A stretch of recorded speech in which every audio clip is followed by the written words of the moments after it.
tumeweza kuona Paula wa Kajala pamoja na Faivani, mambo yanazidi kuwa pambe kwa upande wao na kila kitu kimeweza kufutika kabisa katika maisha yao, na wengi wao waliweza kuzungumza vingi na kusema kiukweli kutoka moyoni kabisa Paula na Faivani kila kitu kimekwenda kuwa sawa, na wengi wao waliweza kuwaona wakiwa wanafurahi na kuwa na amani katika maisha yao, na wengi wao wakasema wacha tuone mwisho haya yote itakuwaje, maana kuna wengi ambao walikuwa wakizungumza wakisema ya kwamba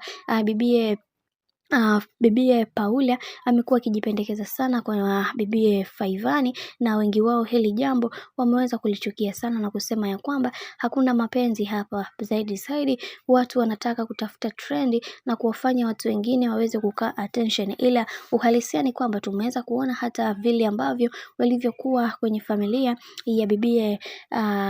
bibie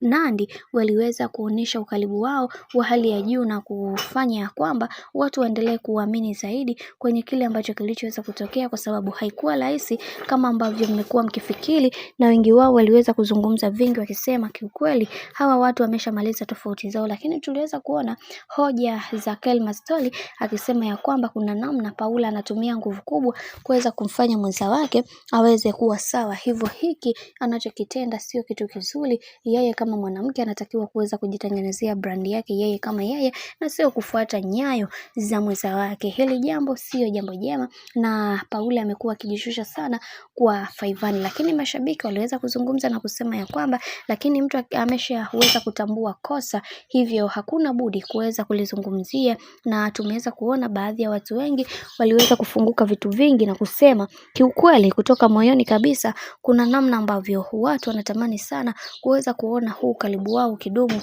kadri siku zinavyozidi kwenda.